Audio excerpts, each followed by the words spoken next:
नमस्कार, सी न्यूज भारत में आप सभी का एक बार फिर से स्वागत है। न्यूज बुलेटिन में इस बुलेटिन में बात करेंगे धुले की, जहां झांसी रानी चौक स्थित समाजवादी पार्टी कार्यालय में पार्टी नेता को धुले विधानसभा से उम्मीदवारी मिली। इस बैठक में अधिक से अधिक नागरिकों से भाग लेने की अपील भी हुई। देखिए ये रिपोर्ट। समाजवादी पार्टी के नेता इरशाद जागीरदार, उन्होंने बताया कि आने वाले धुलिया विधानसभा चुनाव में मुझे समाजवादी पार्टी की ओर से उम्मीदवारी दी जाएगी। मुझे ऐसा विश्वास है। झांसी रानी चौक स्थित समाजवादी पार्टी कार्यालय में एक प्रेस कॉन्फ्रेंस में बताया गया कि उन्हें भारतीय अलायंस द्वारा धुले शहर की उम्मीदवारी मिलेगी और इसकी घोषणा करने के लिए सांसद अखिलेश यादव धुले में जेल रोड पर एक सार्वजनिक बैठक करेंगे। उन्होंने कहा कि 19 अक्टूबर की सुबह 10 बजे होने वाली इस बैठक में अधिक से अधिक नागरिकों से भाग लेने की अपील की है। के माध्यम से धुले शहर के नागरिकों को आह्वान करना चाहता हूँ कि 19 तारीख को सुबह 10 बजे समाजवादी पार्टी के राष्ट्रीय अध्यक्ष खासदार अखिलेश यादव साहब ये धुलिया में जेल रोड पे एक सभा को संबोधित करेंगे। ये सभा महाविकास आघाड़ी इंडिया अलायंस के मेरी जो उम्मीदवारी है उसके समर्थन में ये सभा होंगी। और मैं आप लोगों से ही गुजारिश करना चाहता हूँ कि तो धुलिया शहर बदलना है, उसमें जो मेरा विजन है ECD, उसमें E बोले तो रोज़गार, C बोले तो भ्रष्टाचार मुक्त और D बोले तो विकास, ये तीनों मुद्दों पे मैं अपने विचार वहाँ मांडूंगा।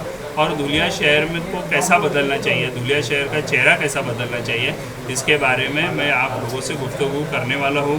तो मेरी आपसे यही आह्वान रहेगा कि आप ज़्यादा से ज़्यादा संख्या में वहाँ पर पहुँचिए सुबह 10 बजे। यही मैं आपसे आह्वान करता हूँ। धन्यवाद, शुक्रिया।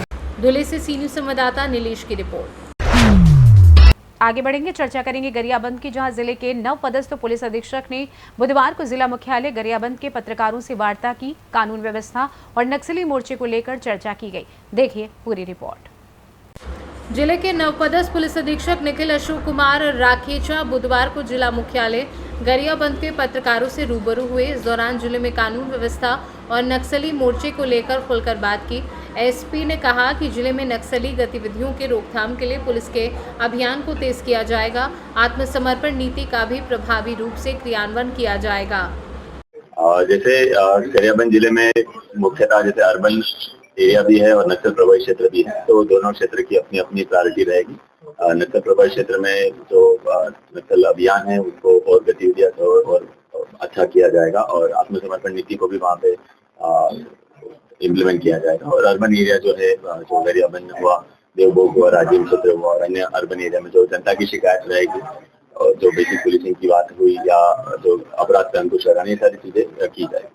गरियाबंद जिला इसमें जो गांजा का परिवहन हुआ या अन्य नशे की जो सामग्री जो परिवहन होता है उस पर भी हम लगातार इस पर कार्रवाई करेंगे। संयुक्त कार्रवाई भी होगी और इसमें टेक्नोलॉजी का भी इस्तेमाल करके इसमें कार्रवाई की जाएगी। मेरे लिए ये मानना है कि कोई भी अगर शिकायत लेके थाने में आए तो उसकी शिकायत वही के वही उसका निराकरण किया जाएगा और उसे कई और अन्य अधिकारी के पास, अन्य ऑफिस में भटकना नहीं पड़ेगा। ये मेरी प्राथमिकता रहेगी कि एक आम नागरिक अगर आ रहा है पुलिस के पास एक अपनी शिकायत लेके, होप लेके कि यहाँ पे मेरे को निराकरण मिलेगा, तो उसको वहाँ से ही संतुष्टि मिलेगी, उसको और परेशान होने की जरूरत नहीं। गरियाबंद से सी न्यूज संवाददाता मनोज गोस्वामी की रिपोर्ट।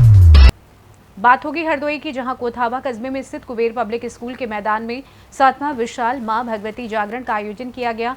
भजन सुनकर श्रद्धालु रात भर झूमते रहे। देखें ये रिपोर्ट। हरदोई कोथावा कस्बे में स्थित कुबेर पब्लिक स्कूल के मैदान में स्थित जय माता जागरण समिति की ओर से 7वां विशाल मां भगवती जागरण का आयोजन किया गया। इसमें भजन सुनकर श्रद्धालु रात भर झूमते रहे। बुधवार सुबह 6 बजे प्रसाद वितरण के साथ ही जागरण संपन्न हुआ।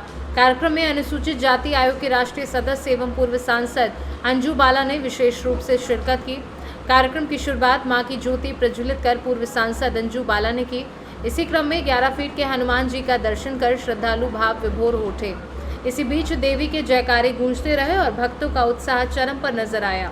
हर कोई देवी के रंग में रंगा नजर आ रहा था। कार्यक्रम को सफल बनाने के लिए पवन मिश्रा, गौरव गुप्ता, लकी शुक्ला, डब्लू, ऋतिक, मीडिया, विशाल, रजकपुर, अखिलेश गुप्ता, गोगे, राजू गुप्ता, रामकिशोर शुक्ला, मुनेन्द्र सिंह, सतीश सहित अन्य सदस्यों की सक्रिय भूमिका रही।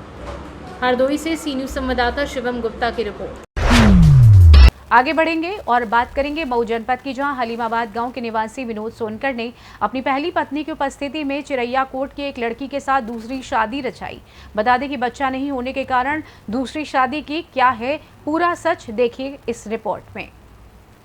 मऊ जनपद के मोहम्मदाबाद गौना तहसील क्षेत्र के हलीमाबाद गांव के निवासी विनोद सोनकर ने अपनी पहली पत्नी की उपस्थिति में शहीद चौक स्थित प्राचीन शिव मंदिर में चिड़ैया कोट की एक लड़की के साथ दूसरी शादी रचाई। जानकारी के अनुसार विनोद की पहली शादी करीब 4 से 5 साल पहले हुई थी, लेकिन अभी तक बच्चा नहीं होने के कारण उन्होंने दूसरी शादी की। उन्होंने शिव मंदिर में दूसरी लड़की के साथ शादी की रस्में पूरी की, जिसमें दोनों ने एक दूसरे को जीवन साथी के रूप में स्वीकार किया। यह क्या नाम है? विनोद नाम है। यह आपने पहली पत्नी के रहते हुए दूसरी शादी रचाया, कैसे था ये प्रेम क्यों चल रहा था? ये राजी मर्जी है, तो उसके मम्मी पापा के राजी से हुआ है। आज जो पहले पत्नी थी हमारी, उनके राजी मर्जी से हुआ है। हम पहले भी बता दिए थे कि ये लड़की है, वो बोले हाँ ठीक है, हम राजी मर्जी है, अब कर लीजिए। तो अब दो पत्नियों के साथ कैसे रहेंगे? अच्छे हैं, खुशहाल हैं, बढ़िया हैं। बढ़िया है। जी। तो मतलब दो लोगों के बीच में रहना होगा, तो कैसे आप उसको फेस करेंगे? जैसे हैं हम लोग, ठीक है, बढ़िया भी है, और दोनों अच्छी तरह से हैं। किसी को कोई दिक्कत, कोई परेशानी नहीं है। दोनों बहन जैसे बन के दोनों हैं। क्या साल छोटी होंगी आपकी दूसरी पत्नी? दूसरी की शादी वही 10 साल हो गया है। 10 साल। हाँ, उन्हें एक भी बाल बच्चे नहीं है, इसकी वजह से मुझे दूसरी शादी करना पड़ा। ये दूसरी शादी जो की है, वो आपसे उम्र में कितनी छोटी है? ये करीब 10-12 साल छोटी होंगी। कितने दिनों तक आप उनसे बातचीत करते रहे हैं? ये 1 हफ्ता। एक हफ्ते में ही? ये शादी अरेंज है, लव मैरिज नहीं है। मऊ से सी न्यूज संवाददाता अर्पिता सिंह की रिपोर्ट।